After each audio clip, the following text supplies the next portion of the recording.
Hey guys, good morning. Welcome back to our channel, the Eaton Squad. My name is Addie. So for today's video are the travel requirements for arrival and departure process for foreign nationals for the month of June 2025. Details coming right up.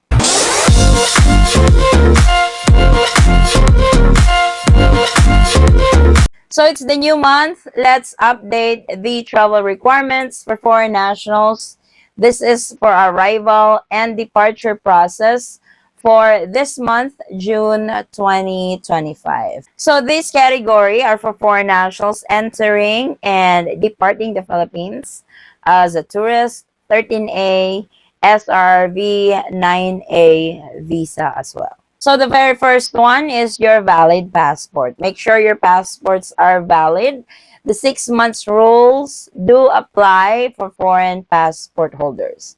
So before booking that ticket, make sure that your passports are valid for as much as possible, 6 months and more. Because if it's less than 6 months validity, that is actually grounds for denied boarding. So check. I know I'm guilty of it because I don't really check my passport from time to time. And when it's time to book that flight, that's the only time I check, and it's too late already. It's time for renewal. So checking your passport from time to time is not a bad thing because it's for your own sake, actually, especially when you are traveling international. For plane ticket, this is very important because you're not going anywhere without your plane ticket, especially if you are traveling to the Philippines. There are certain rules for plane tickets. Yes, specifically for foreigners entering the Philippines as a tourist. If you are traveling to the Philippines and staying in the Philippines, or your return date from the Philippines is more than 30 days, make sure you have the outbound ticket. Airlines will check. Yes, even if you have a return date already, but if your return date is more than 30 days, they would want to see your outbound ticket that you are exiting the Philippines in 30 days or less. This is what they so-called throwaway ticket. Other travelers would do is they would purchase a throwaway ticket traveling somewhere in Asia, that they are exiting the Philippines in 30 days or less just to satisfy that requirement. It wouldn't hurt. You can buy a throwaway ticket for as low as $16. So make sure that you have that. Only if your return date is more than 30 days or if you're staying in the Philippines for more than 30 days. So have that ready. But if you're only staying here for 2 weeks, 3 weeks, less than a month, your return ticket is good to go. For SRRV and 13A, they can actually travel on a one-way ticket. Just make sure that you guys have your travel documents with you that you can travel on a one-way ticket. For 13A, that is your ACRI card. And for SRRV, that is your PRA ID. Entry visa. So not all foreign nationals can enter the Philippines visa-free. If you're a national under the Executive Order 408, then you can enter the Philippines visa-free, meaning you will get your visa upon arrival. But there are countries who are visa required. So you would need an entry visa before you can enter the Philippines. You have to apply for an entry visa at the nearest Philippine consulate or Philippine embassy in your area, valid entry visa before you can travel to the Philippines. E-travel, yes, this is still required. So to those of you who are traveling to the Philippines, even on a foreign passport, this is required. You have to register within 3 days, meaning you can register 3 days prior, 2 days prior, or on the day of your flight, you can register with eTravel. If you are using eTravel for the first time, you have to create an account before you can register.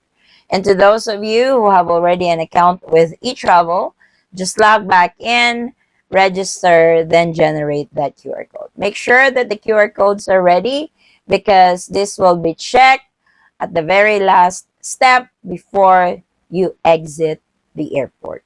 For foreign passport holders, you don't need e-travel anymore when you are departing from the Philippines. Please take note, this is for departure. E-travel is no longer required for foreign passport holders. So this is where the confusion starts, because others would skip the arrival process video, then just watch the departure process video, and they would say, oh, e-travel is not required anymore. And then when they travel to the Philippines, you lied, because e-travel is still required. Yes, for arrival, it is required to all travelers. But for departing passengers, specifically for foreign passport holders, this is no longer required, because this is only required for Philippine passport holders. For foreign nationals traveling with their former Filipino wife, dual citizens, green card holder, permanent resident, or vice versa, you are eligible to receive the Balikbayan visa. This is a Balikbayan program, a one-year visa for free upon arrival. So it's important that you are processed together during immigration. That way you can avail.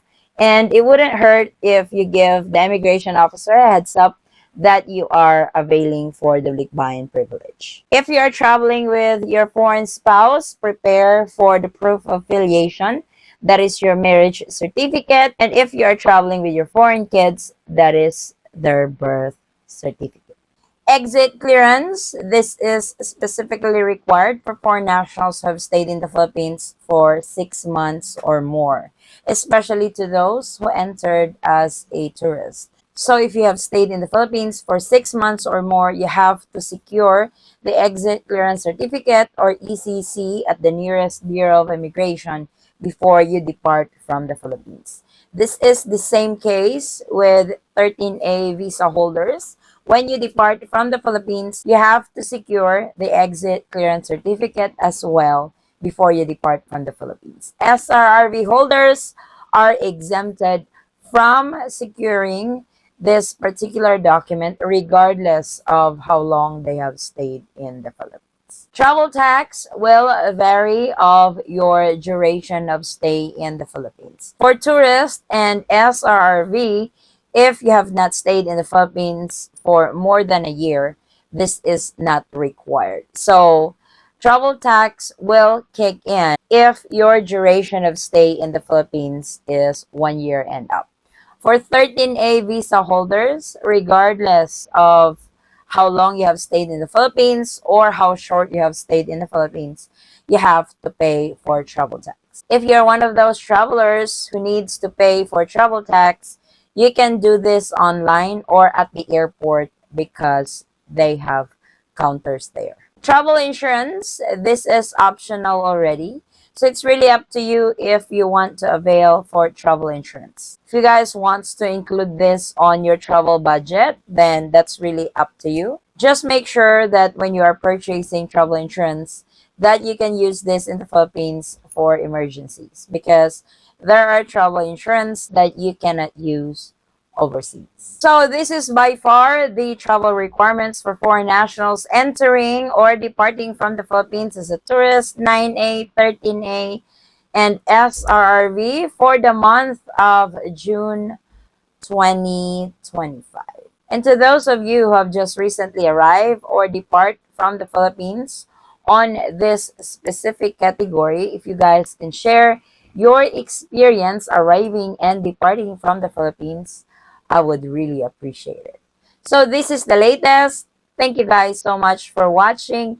If you have any questions, concerns, or inquiries with regards to this video or in any of our travel related videos, please comment it down below and I will try to get back to you guys as soon as I can. Again, guys, thank you so much for the continued support and trust to our channel and to our family. I hope to see you on our next travel update. Stay safe, stay healthy, and God bless everyone.